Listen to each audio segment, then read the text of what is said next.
ಇನ್ನು ticket announce ಆದ ಬೆನ್ನಿಗೆ ಬಿಜೆಪಿಯಲ್ಲಿ ಒಂದಿಷ್ಟು ಕ್ಷೇತ್ರದಲ್ಲಿ ಬಂಡಾಯದ ಸಮಸ್ಯೆ ಸೃಷ್ಟಿಯಾಗಿದೆ. ಬಂಡಾಯ ಇರುವಂತ ಎಲ್ಲಾ ಕ್ಷೇತ್ರದ ಸಮಸ್ಯೆ ಬಗೆಹರಿಯುತ್ತೆ. ಜನಾರ್ದನ ರೆಡ್ಡಿ ಪಕ್ಷಕ್ಕೆ ಮರು ಸೇರ್ಪಡೆಯಾಗಿದ್ದು ನಮಗೆ ಶಕ್ತಿ ತುಂಬಿದೆ. ನಾಳೆ ದಾವಣಗೆರೆಗೆ ಹೋಗಿ ನನ್ನ ಸಮಸ್ಯೆಯನ್ನು ಬಗೆಹರಿಸ್ತೀನಿ, ಅಲ್ಲಿರುವಂತ ಸಮಸ್ಯೆಯನ್ನು ಬಗೆಹರಿಸ್ತೀನಿ ಅಂತ ಮಾಜಿ ಮುಖ್ಯಮಂತ್ರಿ BS ಯಡಿಯೂರಪ್ಪ ಹೇಳ್ಕೊಂಡಿದ್ದಾರೆ. ಎಲ್ಲರೂ ಒಟ್ಟಾಗಿ ಕೆಲಸ ಮಾಡ್ತೀವಿ ಅಂತಾನು ಯಡಿಯೂರಪ್ಪ ಹೇಳ್ಕೊಂಡಿದ್ದಾರೆ.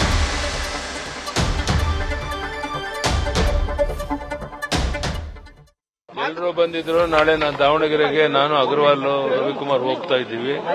ಎಲ್ಲವೂ ಸರಿ ಹೋಗುತ್ತೆ, ಹೋಗಿ ಮಾತಾಡ್ಕೊಂಡು ಬರುತ್ತೆ. ಸರ್ ಏನು ಒಟ್ಟಾರೆ ಭರವಸೆ ಸರ್? 4 ಸೀಟ್ ಅನೌನ್ಸ್ ಆಗಿದೆ ಸರ್. ಈಗ 3-4 ಕ್ಷೇತ್ರಗಳಲ್ಲಿ ಇನ್ನೂ ಬಂಡಾಯ ಇದೆ ಸರ್. ಎಲ್ಲವೂ ಸರಿ ಹೋಗುತ್ತೆ, ಯಾವುದೂ ಸಮಸ್ಯೆ ಇಲ್ಲ. ಇನ್ನೊಂದು ಕ್ಷೇತ್ರ ಇವತ್ತು ನಾಳೆ ಅನೌನ್ಸ್ ಮಾಡ್ತಾರೆ, ಚಿತ್ರದುರ್ಗ. 28ಕ್ಕೆ 28 ಗೆಲ್ಲಕ್ಕೆ ನಮ್ಮ ಶಕ್ತಿ ಮೀರಿ ಪ್ರಯತ್ನ ಮಾಡ್ತಾ ಇದ್ದೀವಿ. ಅದರಲ್ಲಿ ಯಶಸ್ವಿ ಆಗ್ತೀವಿ ಅನ್ನೋ ವಿಶ್ವಾಸ. ಬಹಳ ಒಳ್ಳೇದಾಯ್ತು ಅವ್ರು ಬಂದದ್ದು, ನಮ್ ದೊಡ್ಡ ಶಕ್ತಿ ಬಂದಂತಾಗಿದೆ. ಅವರು ಆ ಭಾಗದಲ್ಲಿ ಸಾಕಷ್ಟು ಜನಪ್ರಿಯ ನಾಯಕರು. ಡೆಲ್ಲಿನಲ್ಲಿ ಅವ್ರು ಕರೆದು ಮಾತನಾಡಿ ಒಪ್ಕೊಂಡು ಬಂದಿರುವಂತದ್ದು ನಮ್ ದೊಡ್ಡ ಶಕ್ತಿ ಬಂದಂತಾಗಿದೆ. ಎಲ್ಲರೂ ಒಟ್ಟಾಗಿ ಇವತ್ತೇ ಒಟ್ಟಾಗಿ ಸೇರಿದ್ರು, ಒಟ್ಟಿಗೆ ಹೋಗ್ತೀವಿ, ಒಟ್ಟಿಗೆ ಪ್ರವಾಸ. ನ್ಯೂಸ್ ಫಸ್ಟ್ ನಿರ್ಭೀತಿಯಿಂದ ನಿಮ್ಮ ಪರವಾಗಿ.